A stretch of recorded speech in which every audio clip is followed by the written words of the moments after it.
नमः सिद्धेभ्यः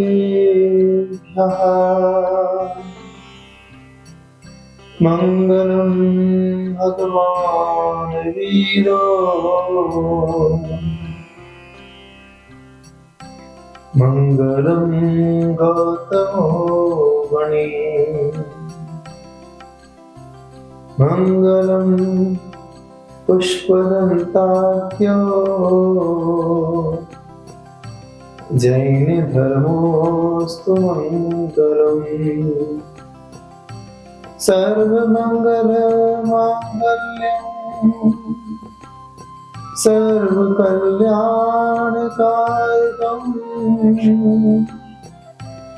प्रधानं सर्वधर्माणां जैनं जयतु शासनम् जैनं जयतु शासनम् जैनं जयतु शासनम्। 24 तीर्थंकर भगवान को नमस्कार करते हुए अनंत अनंत सिद्ध परमेष्ठी को नमस्कार करते हुए चारित्र चक्रवर्ती आचार्य शांति सागर जी महाराज गणाचार्य पुष्पदंत सागर जी महाराज को नमस्कार करते हुए आज मैं आपके बीच में हूं। जैन आगम में 3 चीजें हैं। 3 चीजों के बिना जैन आगम समझ नहीं आता। आप कहेंगे वो 3 चीज कौन सी है? आप जानते भी हैं, जिसने जैन कुल में जन्म लिया है वह 3 चीजों से हमेशा परिचित रहा करता है। इन्हीं 3 चीजों के प्रभाव से ही वह सच्चे देव, सच्चे शास्त्र और सच्चे गुरु से जुड़ा रहा। जो जैन कुल में जन्म लेता है वही सच्चे देव, सच्चे शास्त्र और सच्चे गुरु से जुड़ जाया करता है। वह 3 चीजें क्या है जो देव, शास्त्र, गुरु से जोड़ करके रखता है? उस 3 चीज का नाम सम्यक दर्शन, सम्यक ज्ञान और सम्यक चारित्र। सबसे पहले कहा सम्यक दर्शन। जैसे ही हम संसार में आते हैं, संसार में आते ही इन आंखों से दर्शन होता है। जब बेटा मां के दर्शन करता है, मां मां मां बोलना सीख जाता है। पिता के दर्शन करता है, पिताजी पिताजी पिताजी बोलना सीख जाता है।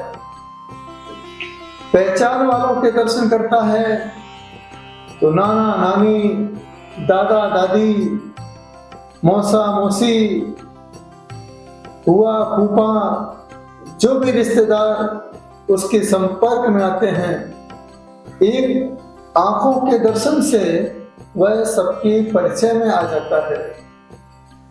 सब उसको अपने परिचय से जोड़ लिया करते हैं।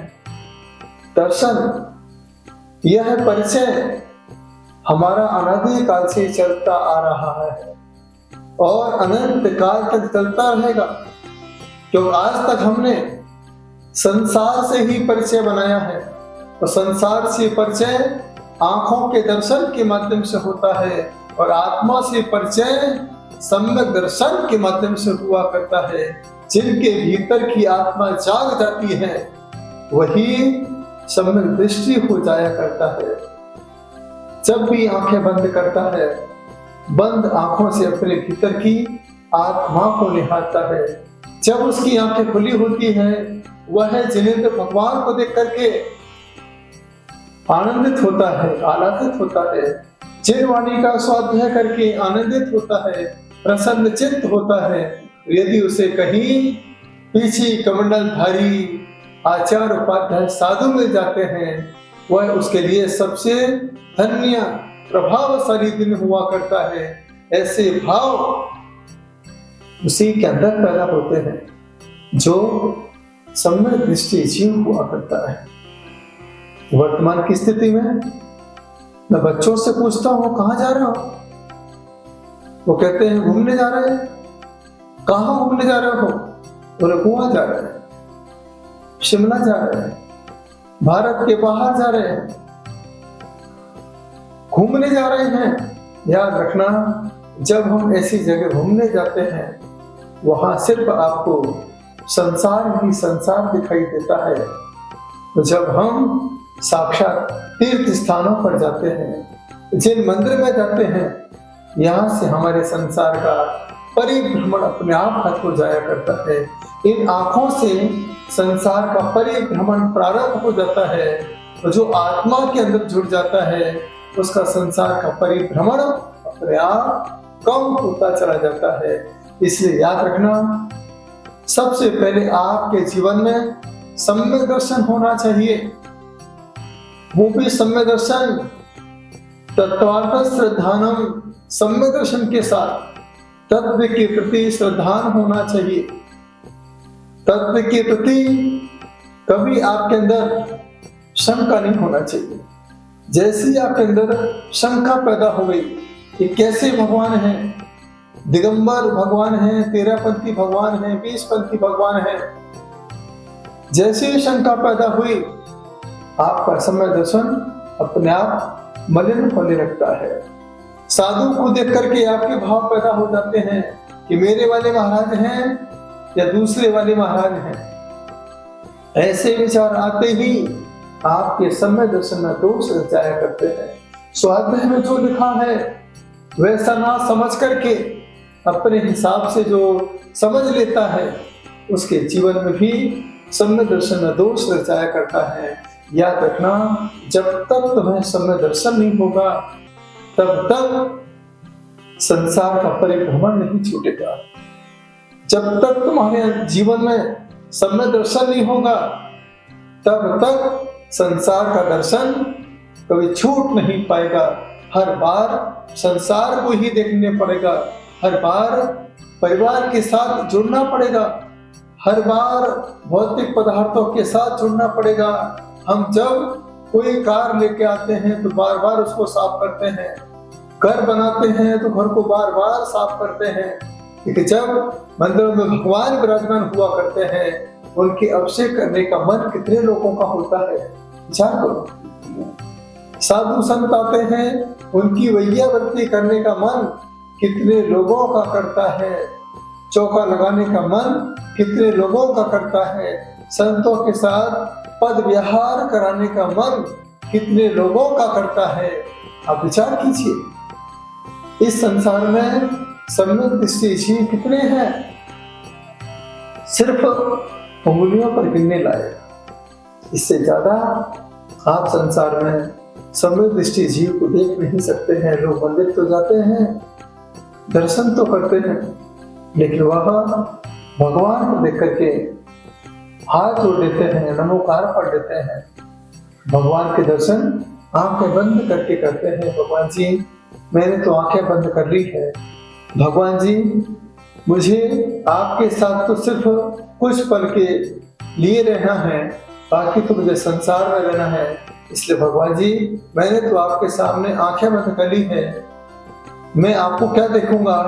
आपको देखना हो देख लीजिए। कुछ लोग मंदिरों में जाते हैं, दर्शन करने के लिए नहीं जाते हैं, सिर्फ दर्शन देने के लिए जाते हैं।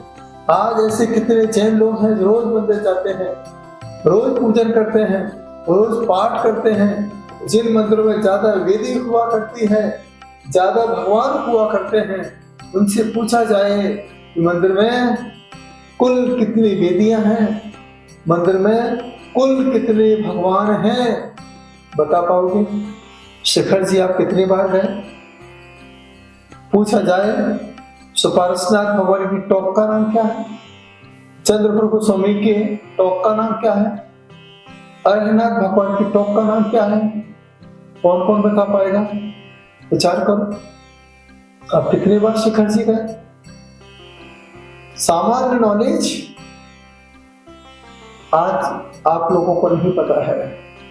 यदि आपसे पूछा जाए आपके घर में कितना सोना है, आपके पास कितनी प्रॉपर्टी है, आपके पास बैंक में कितना पैसा जमा है, आपके रिश्तेदार कितने हैं, सब कुछ आप बता सकते हो, क्योंकि हम अनादि काल से इसी पदार्थों के परिचय में घूम रहे हैं। शुद्ध परिचिदान पूजा सर्वस्व विकाम भोगवंत कहा। हमने संसार में काम भोग बंद की कथाएं की हैं, इसी को ही हमने अपने जीवन का आनंद माना है। यदि चाहते हैं कि मेरे जीवन में एक बार समय दर्शन हो जाए, और ऐसा जैन आगम कहता है, जिनको एक बार समय दर्शन हो जाता है वह संसार हृदय चुरकप प्रमाणम, उसका संसार चुल्लू भर पाले शेष रह जाता है, अर्ध परावर्तन शेष रह जाता है। उस जीव की आत्मा का कल्याण हो जाया करता है। एक बार आप विचार करो, मैं आपके बीच में आता हूँ, अपनी बातें रखता हूँ, सिर्फ आपके आनंद के लिए नहीं, आपके परमानंद के लिए, आप अपने परम आनंद को पा सको। पदार्थों के आनंद के साथ नहीं, परमार्थ के आनंद के साथ। इसलिए मैं आपसे बातें करता हूँ, आपसे मिलता हूँ, आपके बच्चों से जुड़ता हूँ, इसी भावना के साथ जुड़ता हूँ कि आपके बच्चे यदि भगवान से जुड़ गए तो कल यही बच्चे आपको भगवान से जोड़ देंगे। जो बच्चा डॉक्टर होता है वह बार बार परिवार वालों को पेशेंट समझता है। इंजीनियर बार बार अपने एक्टिविटी के हिसाब से सामने वाले के साथ व्यवहार करता है। वकील अपने विचारों के साथ लोगों को जोड़ने की कोशिश करता है। जो भगवान से जुड़ जाता है वही सबको भगवान से जोड़ सकता है। तो आज सम्यक दर्शन, एक बार आप विचार करो। आज मैं आपसे दर्शन की बातें इसलिए कर रहा हूं क्योंकि आज आंखों से ही हम संसार में भटके हुए हैं। सुबह से निकलते हैं, असंख्यात चीजों को देखते हैं, रात को घर आते हैं, आंखें बंद करते ही असंख्यात चीजें आपके स्वप्न में चला करती हैं। मैं चाहता हूं इस 24 घंटे में यदि आपको 24 मिनट मिले हैं, यह 24 मिनट 24 तीर्थंकर के नाम लेने में निकालो। 24 मिनट नहीं मिलते हैं तो 24 सेकंड भी एक बार भगवान का नाम लेने में निकालो। और जब मंदिर जाओ यही भावना रखो, हे भगवान, जिनेर भक्तिर दिने दिने सदा मेस्तु भवे जिन धर्म विनिर्मुक्तो मां भवेत् चक्रवर्त्यपि स्याचेष्टोपि दरिद्रोपि जिन धर्मानुवासिता। हे भगवान, एक बार मुझे किसी गरीब के घर में पैदा कर देना, लेकिन प्रभु कभी मुझे भगवान के दर्शन से अलग मत कर देना। हे भगवान, हर पल हर क्षण मुझे आपके ही दर्शन मिलते रहे। पहले के समय लोग अपने घरों में ईशान्य कोण, जिसे देव मुहूर्त कहते हैं, प्रतिमा की स्थापना करते थे। हर पल भगवान के दर्शन करते थे, भगवान से बातें करते थे, भगवान की पूजन पाठ में संलग्न रहा करते थे। आज आपकी ईशान कोण में क्या रखा है? कुछ फोटो लगा रखी आप लोगों ने, खाली कलश रखे हैं, कोई फल नहीं मिलेगा। फल जब मिलता है जब धर्म का वृक्ष आपके घर में लगा होता है और आप फल की इच्छा रखते हो, घर में धर्म का वृक्ष ही नहीं है, तो आपको क्या फल मिल सकता है? हर समय यही भावना है कि मुझे प्रभु आपके दर्शन मिलते रहे, आपकी आराधना होती रहे।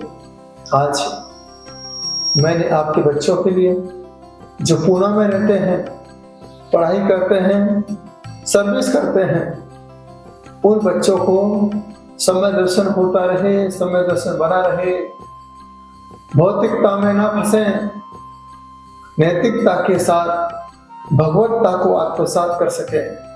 ऐसी भावना को लेकर के मैंने इसी पूना के पास भक्तावर कलश तीर्थ बनाया है। इसी भावना के साथ बनाया है कि कम से कम जो बच्चे आज यहाँ पैसा कमाने के लिए आए हैं, पैसे से परिवार चला सकते हैं, लेकिन परमात्मा के दर्शन से वह पुण्य कमा सकते हैं, अपने जीवन में सम्यक दर्शन की भूमिका बना सकते हैं। यह भाव लेकर के मैंने आप लोगों के लिए भक्तावर कलश तीर्थ बनाया है। याद रखना, मंदिर के दर्शन करो, 1 गुना ही पुण्य मिलता है। 2 मंदिर के दर्शन करो, 2 गुना ही पुण्य मिलता है। 10 मंदिर के दर्शन करो, 10 गुना ही पुण्य मिलता है। 100 मंदिर के दर्शन करो, 100 गुना ही पुण्य मिलता है। जो एक तीर्थों के दर्शन कर लेता है, उसे अपने आप सहस्त्र गुना पुण्य प्राप्त हो जाया करता है। यह पूना का एकमात्र तीर्थ है। इसके अलावा चारों तरफ कहीं चले जाइए, आपको दिगंबर जैन समाज का कोई भी तीर्थ नहीं मिलेगा। यह भाव मेरे मन में आए कि चलो इस युवा पीढ़ी को माता पिता नहीं मिल रहे हैं, इस युवा पीढ़ी को अपने जन्मभूमि का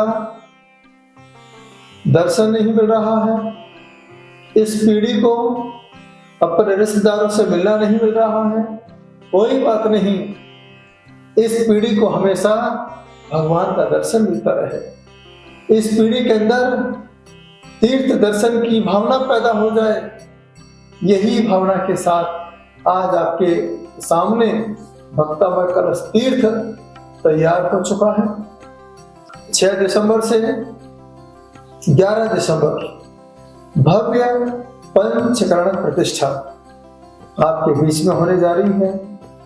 मेरी भावना यही है, आप आइए, अपने परिवार को लाइए, साथ में छोटे बच्चों को जरूर लेके आइए।